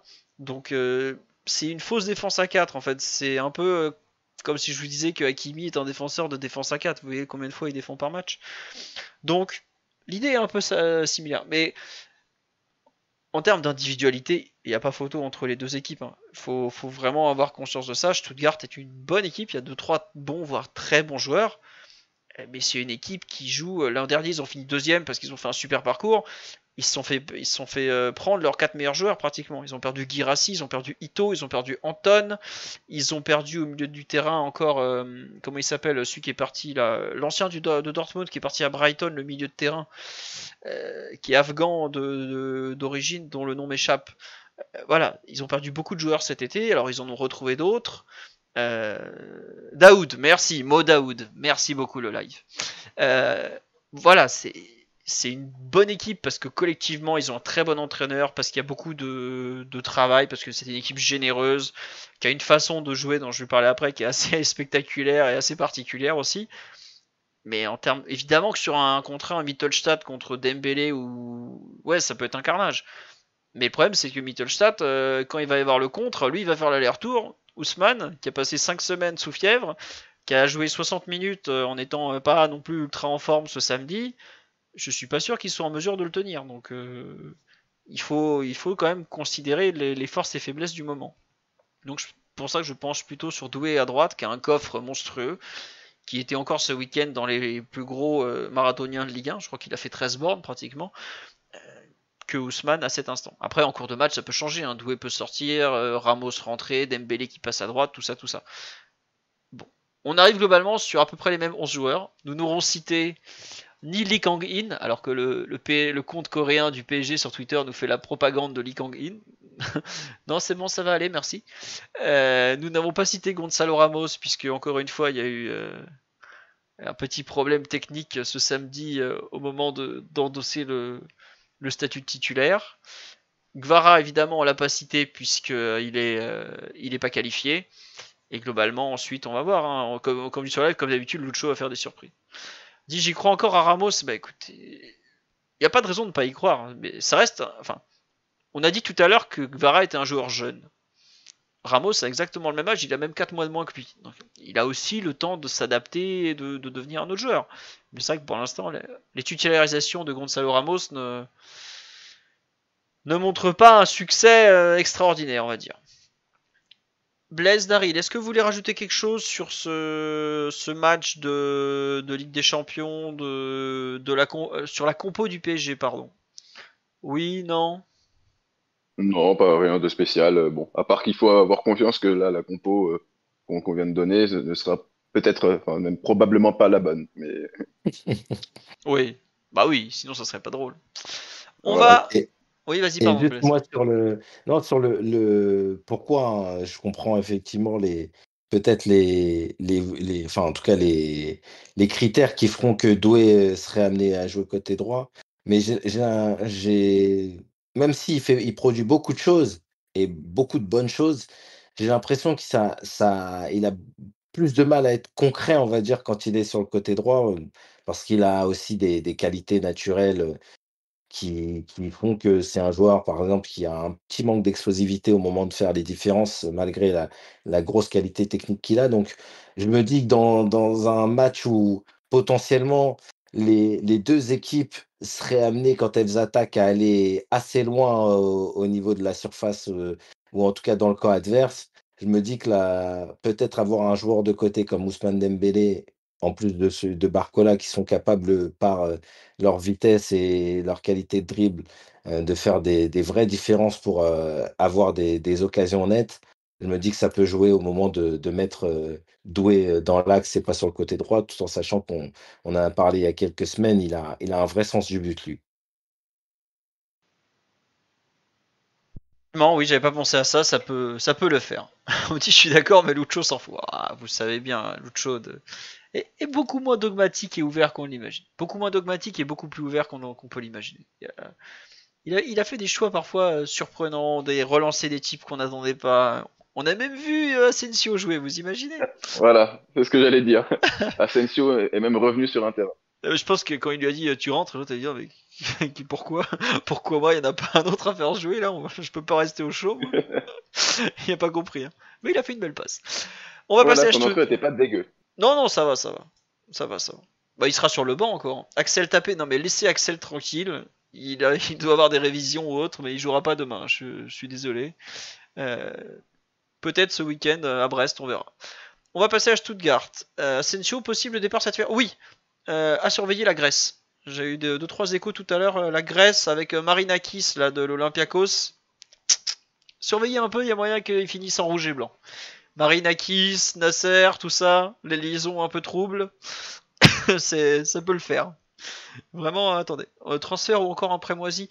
Oh, je pense qu'avec nos amis grecs, on peut s'arranger pour un transfert et autre chose. C'est un pays qui sait s'arranger en dehors des sentiers battus, on dira. On verra. On va voir avec eux, on va voir. Mais bon, on va parler de Stuttgart. Beaucoup moins hors des sentiers battus, beaucoup plus terre à terre. Donc formation entraînée par Sebastian Hoeneß. Pour ceux qui ne le savent pas, donc Sebastian Hoeneß est de la famille Hoeneß, qui est donc très connu dans le football allemand, qui est donc le fils de Dieter Hoeneß et le neveu de Uli Hoeneß. Alors Uli Hoeneß, pour ceux qui ne savent pas, c'est donc le mec du Bayern que vous avez vu, celui qui était allé en tôle parce qu'il n'avait pas déclaré les taxes sur ses saucisses. Mais Dieter Hoeneß, qui est beaucoup moins connu en France, qui est donc le frère de Uli, n'est pas du tout lié au Bayern, il est lié au Hertha Berlin. Et ça a été l'alter ego de Uli Hoeneß au Hertha pendant des années et des années. Je crois qu'il a fait 20 piges au Hertha. Et donc, toute la famille Hoeneß est dans le football et le fils a quitté. Il est passé par le Hertha, Sébastien Hoeneß. Et ensuite, il a signé. Il me semble qu'il est passé aussi par le Bayern. Ouais, il a entraîné le Bayern U19 et le Bayern 2 pendant des années, pendant 3 ou 4 ans, et il est parti ensuite à Hoffenheim. Et depuis, ça fait partie des entraîneurs qui montent en Allemagne. C'est un très très bon entraîneur. Là, il est au Hoffenheim. Après Hoffenheim, il est parti à Stuttgart. Là, ça parle de lui l'été prochain sur le banc de Dortmund. Un jour, il sera probablement sur le banc du Bayern. Dieter aussi est passé par Stuttgart, le papa, j'avais oublié ça.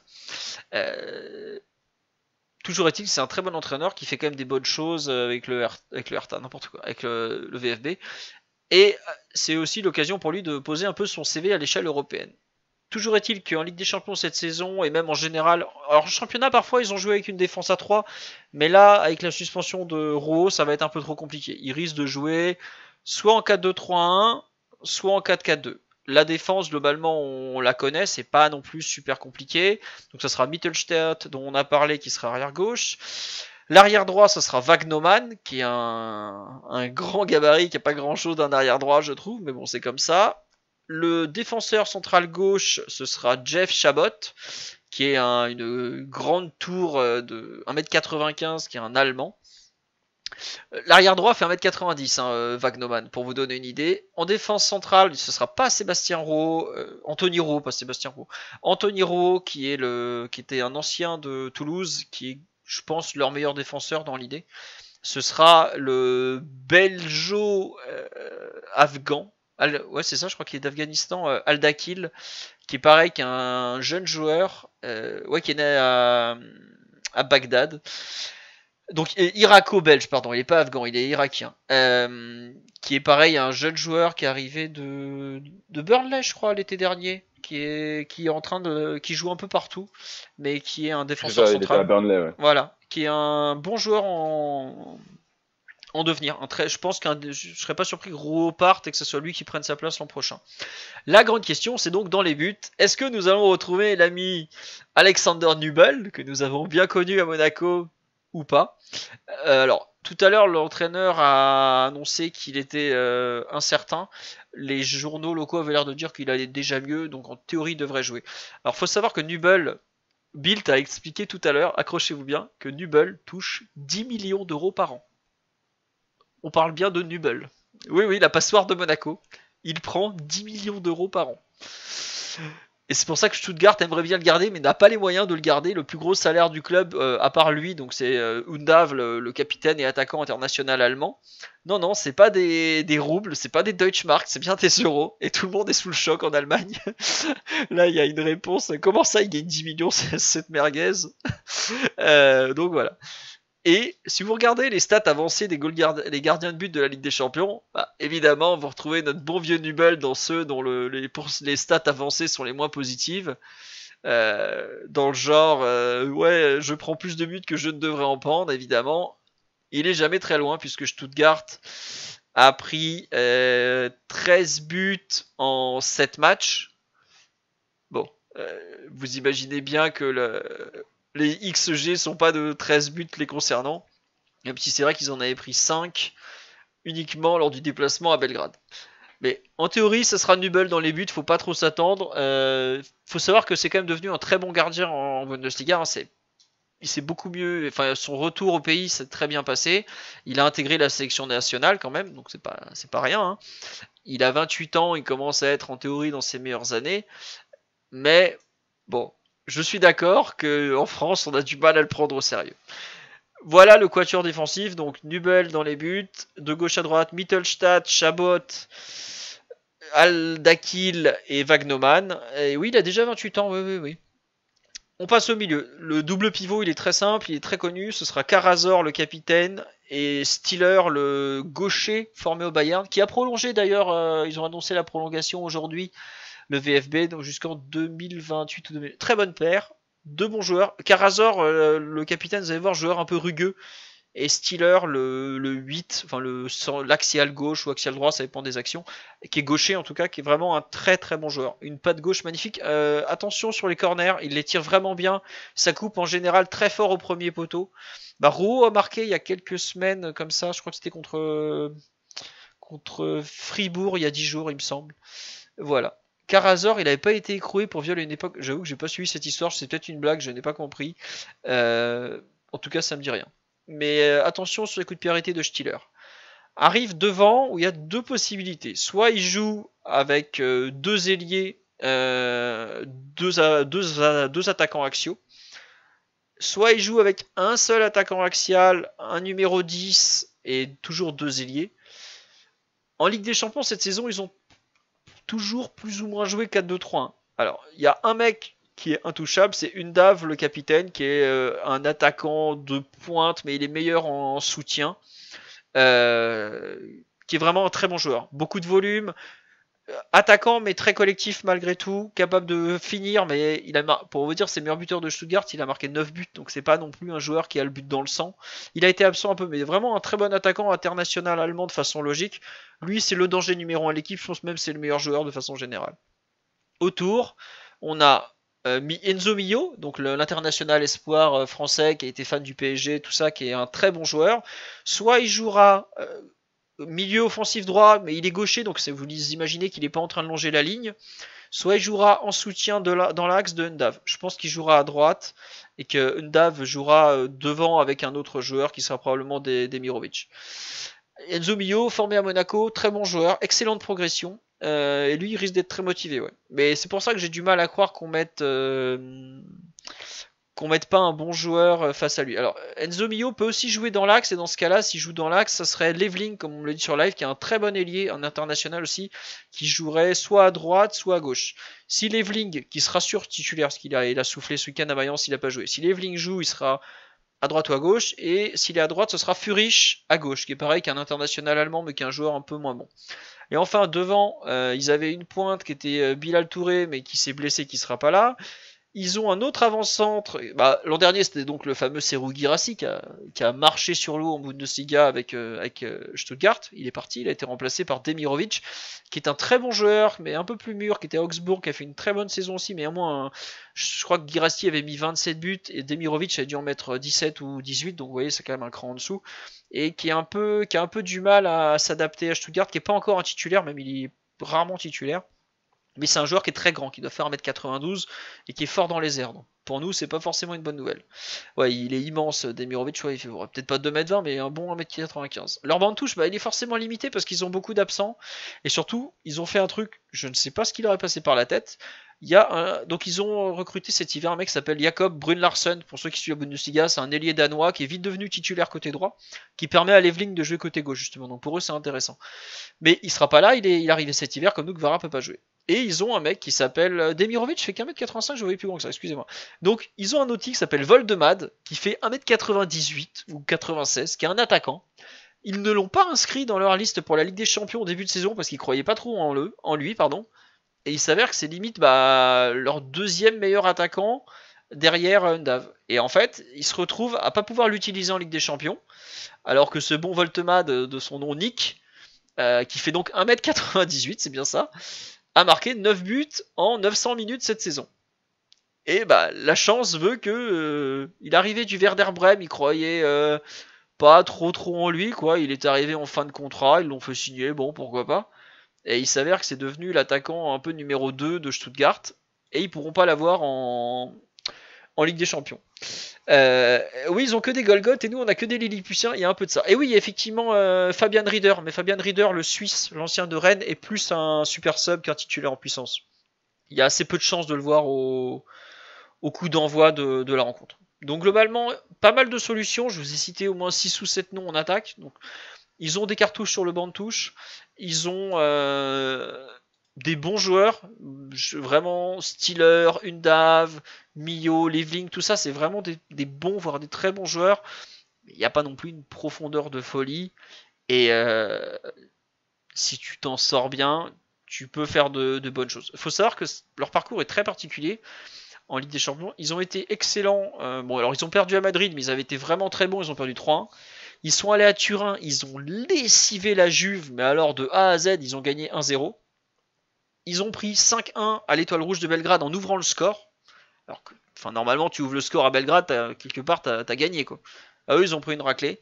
Ils ont fait 1-1 à domicile contre le Sparta Prague. Pareil, ça n'a pas de sens. Pareil, ils ont gâché des dizaines d'occasions.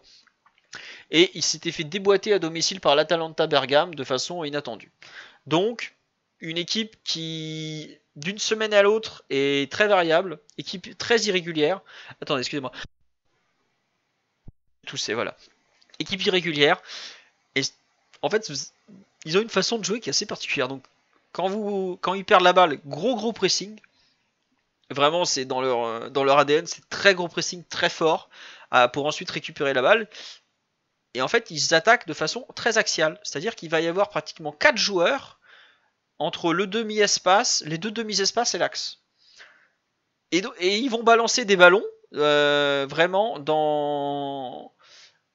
un peu dans ces zones-là. Et des fois, vous allez voir, ça arrive régulièrement qu'ils se retrouvent à avoir leurs 4 joueurs offensifs contre les 4 défenseurs adverses en 1 contre 1 sur une bande de 35 mètres de large ou 40 mètres de large. Jeu très direct, parce qu'on perd pas de temps au Bundesliga, on est là pour marquer des buts. Faire tourner, ça les intéresse pas trop. Mais ils repartent depuis l'arrière malgré tout. Donc c'est vraiment... c'est pas une équipe que le PSG a l'habitude d'affronter. Vous allez voir, il va y avoir des moments où ils vont mettre un pressing et une intensité, mais de malade. Vraiment, où ils vont se arracher des ballons au milieu de terrain, attaquer à 8 ou 9, parce que ça leur fait pas peur, et des ballons dans la boîte, des attaquants qui plongent, des milieux qui plongent, les ailiers, tout le monde devant. Je serais pas surpris qu'il y ait des moments, des centres, où ils sont 7 dans la surface, par exemple. Ce genre de choses. Donc, va falloir, la première demi-heure, il y a moyen que ce soit la guerre des étoiles. Alors après, s'ils se font cueillir d'entrée, forcément, c'est autre chose. Mais Is No Good sur Twitter avait peut-être fait des vidéos de leur jeu assez spécial. Possible, chercher, c'est vraiment sympa à voir. Mais ça peut vite partir dans un sens comme dans l'autre. Mais quand on me dit, est-ce que je pense capable de jouer le 0-0 ? Alors là, absolument pas. Mais vraiment pas du tout. Ne serait-ce que par la qualité individuelle derrière qui est trop limitée. Mittelstadt est international, mais pas pour ses qualités défensives. Et les 3 autres, ils sont pas internationaux, par exemple. Peut-être Aldakil avec la Belgique, je suis pas certain. Chabot, il est pas international. Wagnoman, je crois pas qu'il le soit. Nubel, bon, on le connaît. Mais je sais pas si vous vous rappelez de ce qu'on avait vécu à Newcastle les 20 premières minutes en enfer à St James Park. La MHP Arena, demain, ça peut être la même chose. Et au pire, si ça se passe mal en première mi-temps, au début de deuxième mi-temps, ils sont capables de remettre une intensité de taré jusqu'au moment où il n'y a plus rien dans les jambes. Mais ils cavalent. C'est vraiment une équipe athlétique, c'est une équipe qui est capable de pique, en fait, dans une rencontre très très important. Donc il faudra savoir jouer avec ça.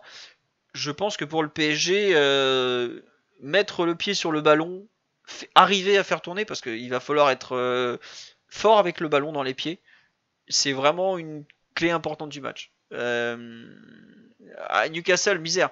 Newcastle avait des meilleurs joueurs. Hein. Attention, hein, Stuttgart, ils n'ont pas Bruno Guimaraes, ils n'ont pas Joe Linton, ils n'ont pas Alexander Isak devant. Voilà, et on va peut-être faire circuler le ballon de droite à gauche. Mais par moment, c'est ce qu'il faut faire. Donc, il faut pas hésiter à multiplier les temps de jeu pour user cette équipe. Vraiment. Parce que c'est... leur laisser la balle, je suis pas sûr que ce soit une très bonne solution. Vraiment. Donc, on prend le ballon, on fait tourner, on n'hésite pas des fois peut-être à refaire des passes au gardien. Faudra que Donnarumma il soit bien connecté au niveau du cerveau et des pieds, parce que des fois il va avoir 1, 2, 3 mecs lui sauter dessus. Mais c'est la Ligue des Champions, c'est une bonne équipe. Et oui, peut-être que Fabien Ruiz jouera parce qu'il est pas trop mauvais face au pressing en général. Donc, mais il faut vous attendre à ça globalement. C'est pas, enfin, ils ont fait deuxième de Bundesliga l'an dernier. Comme je vous l'ai dit, le talent ne crève pas les yeux en regardant les joueurs individuellement.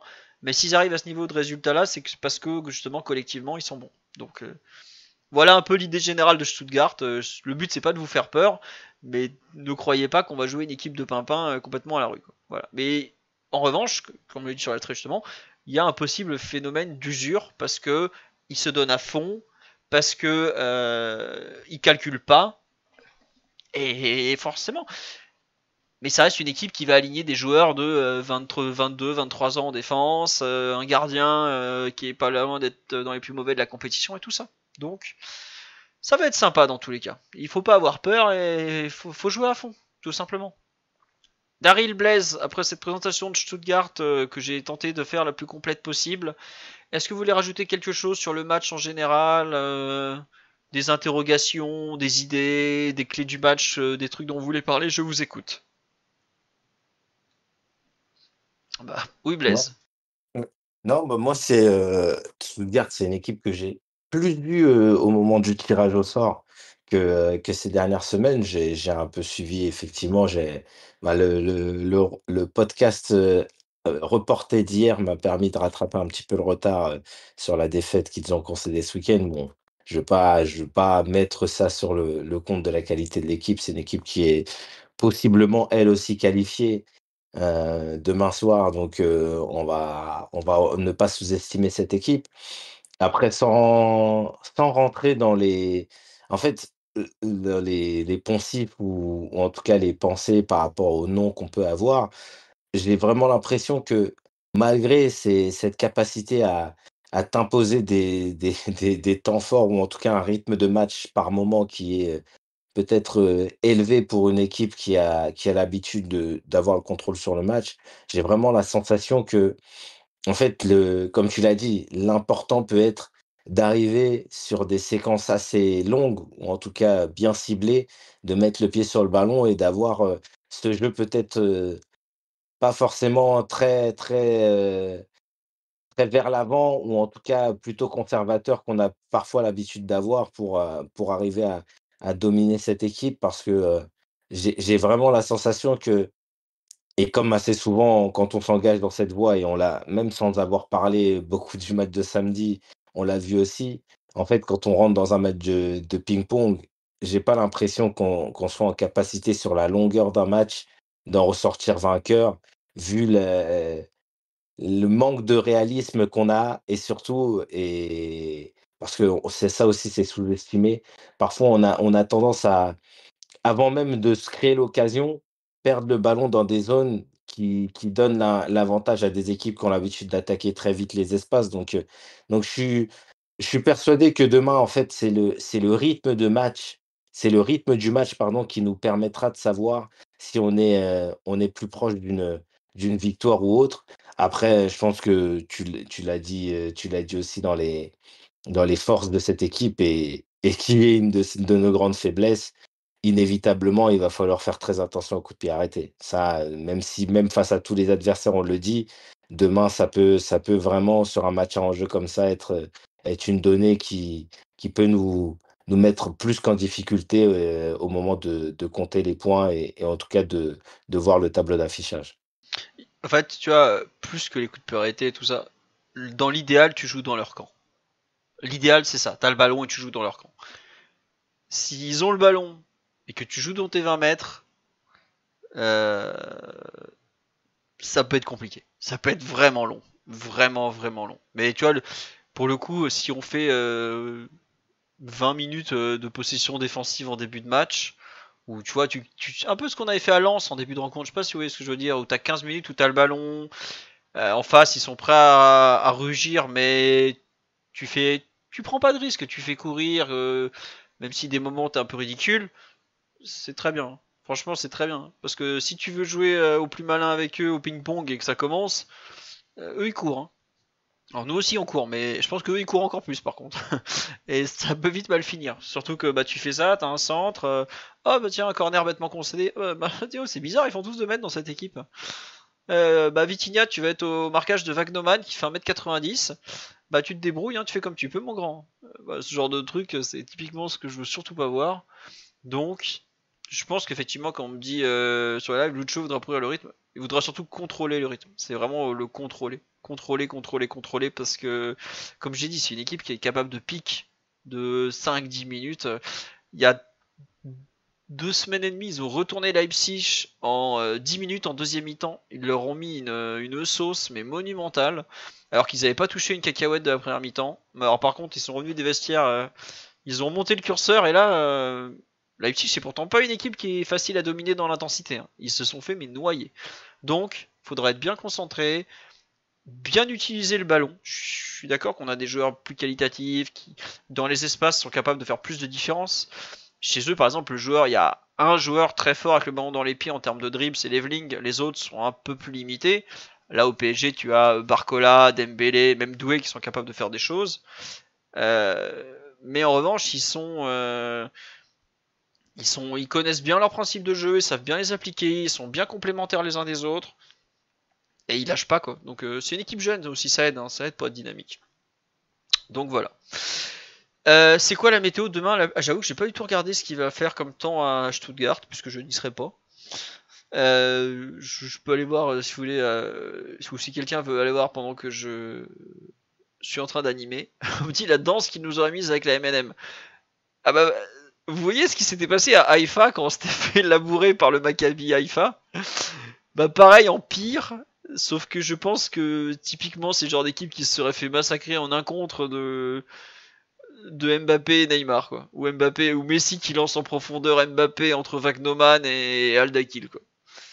Bon par contre on aurait passé 35 minutes en apnée totale. Hein. Oui Blaise? Oui, c'est par rapport au point météo. Demain, dans la journée, visiblement, il y aura enfin, dans la matinée, il y aura visiblement un peu de pluie, mais sinon, ciel couvert. Donc, et puis une température oscillant aux alentours de 2 ou 3 degrés, visiblement. Oh là là, ça. Je suis bien content de ne pas y aller, je vous le dis honnêtement. Et la MHP Arena, de mémoire, il n'y a pas de dôme à Stuttgart. Ça avait été un projet, mais je crois qu'ils n'avaient pas fait le dôme finalement. On dit Miss Météo. Hein.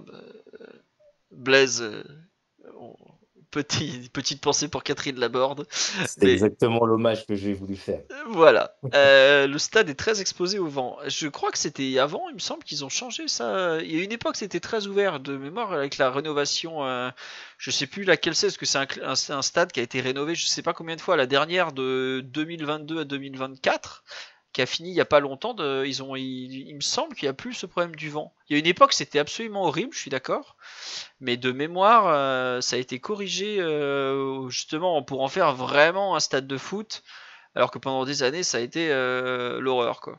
Donc, c'est bon à ce niveau-là, de mémoire en tout cas. Stade plus grand que le parc. Oui, il fait 60 000 places. Il fait 60 000 places, puisque les 3 premiers matchs Ligue des Champions ont été à guichet fermé, archi plein.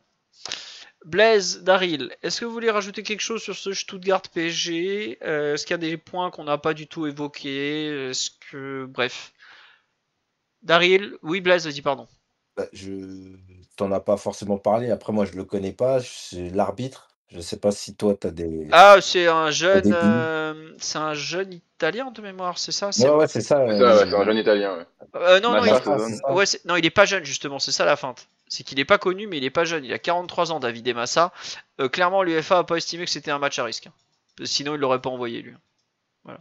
Et il a fait. En Italie, c'est un mec qui est un peu coté. En Europe, voilà. C'est pas du tout un mec qui a l'habitude d'arbitrer des matchs de Ligue des Champions. Enfin, l'UEFA, ils savent très bien que c'est pas la rencontre la plus tendue. Hein. Les deux équipes sont plus ou moins qualifiées au coup d'envoi. Voilà. Visiblement, sur les forums de Stuttgart, on se dit qu'un petit accord ferait bien les choses. Bon. Je suis pas allé voir chez les bookmakers qui est le favori ou si le match nul est très, très favorisé. Aucune idée. Favori. Alors là, je pense que Paris est favori, non? À 2, mais avec une cote assez élevée hein, quand même. Oui, c'est ça. Je pense que c'est pareil que Stuttgart est à plus de 3 City la semaine dernière. Ouais, Stuttgart est à plus de 3, Paris est à 2 et quelques, et le match nul entre les deux. Mais oui, Paris est favori avec une cote quand même assez élevée. C'est-à-dire que je pense que voilà, c'est assez indécis, je pense, pour les bookmakers, même si une victoire de Paris est envisagée. Je peux vous dire que s'il y a 1-1 à la pause, la cote du match nul, elle va s'écrouler à une vitesse. Mais bon, c'est comme ça. On dit match nul légèrement favori, puis PSG, puis Stuttgart, donc c'est effectivement ce que tu avais dit. Donc, bon. Ces gens-là, en général, se trompent pas beaucoup. Hein. C'est leur boulot. Et puis, C'est leur boulot, oui, voilà. C'est comme ça voilà. qu'ils gagnent leur vie. Ouais, exactement. C'est peut-être pour ça qu'ils sentent un peu le fameux biscotto arriver. Daryl, pardon, tu voulais rajouter quelque chose sur cette preview du match ou pas?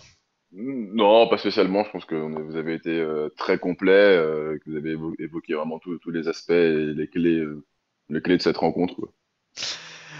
Très bien. On me dit petit point Moscardo. Bah, il joue déjà, c'est un miracle. Non, il a été donc le Brésil joue la Copa América U20. Donc c'est les 2005 et plus jeunes. Donc lui, c'est un 2005. Il a encore le. Je crois que c'est 2004, peut-être 2004 et plus jeune, pas 2005-2004. Je sais plus. Bref, on s'en fout un peu, mais en tout cas, il y est. Le premier mi-temps, il est rentré. Le Brésil se faisait déboîter par l'Argentine. Il est 3-0 à la mi-temps. Ils ont pris 6-0 score final. Il est rentré en deuxième mi-temps. Et il a été envoyé devant la presse après la déroute historique face à l'ennemi argentin, genre bah tiens, va assumer pour les autres. Il est allé, il a fait ouais, je suis désolé, je m'excuse, on a été lamentable, on va pas abandonner, je m'excuse au nom de toute l'équipe. Et visiblement, il était dégoûté d'être allé là, genre mais attendez, j'étais même pas titulaire, pourquoi c'est moi qui dois aller m'expliquer? Et le deuxième match, il joue contre la Bolivie sur un terrain, mais un champ de patates, j'ai rarement vu ça. Et il a marqué but de la tête sur un corner. Et il fait un bon match, il fait même un très bon match. Visiblement, il va de nouveau être titulaire le prochain match, je sais plus quand c'est. Mais voilà, au moins il a du temps de jeu, il joue devant la défense. Il est impliqué sur le. Ils ont gagné 2-1 les Brésiliens contre la Bolivie, donc il marque le premier but. Et il est impliqué de mémoire aussi sur le deuxième, je sais plus où dans l'action, mais il est impliqué.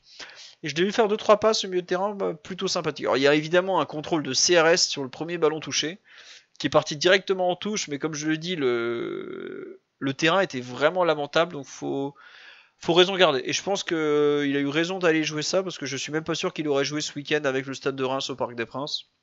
Donc qu'il aille accumuler du temps de jeu avec sa sélection nationale, et même pour son futur à lui, si on doit le reprêter en Amérique du Sud, c'est peut-être pas plus mal.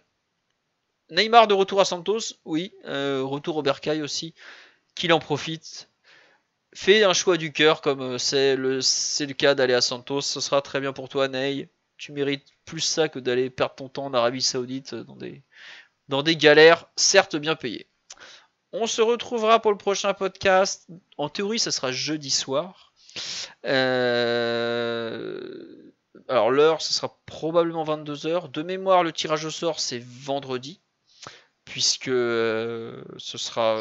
C'est ça. C'est vendredi. Oui, ils font les 3 d'un coup, donc c'est forcément vendredi. Et Kitike n'est pas contre retourner au PSG. Par contre, il y a beaucoup de gens au PSG qui sont contre son retour. C'est gentil, mais il peut rester où il est, je crois.